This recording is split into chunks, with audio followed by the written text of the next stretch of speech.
بغیر سردار یا سربراہ کے عوام الناس کی حیثیت مظلوم کی سی ہے کہ ہر کوئی سرعام دندناتا نظر آتا ہے۔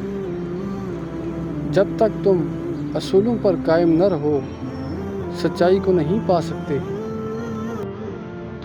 اگر غم کی حالت میں نعمتوں کو یاد کر لیا جائے تو غم بے اثر ہو جائے۔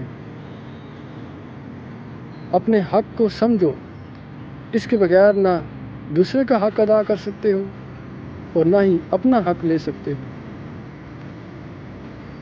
کوئی بھی رائے اپنی حیثیت میں مکمل نہیں ہو سکتی کیونکہ کسی دوسرے کے حالات کا کسی کو علم نہیں۔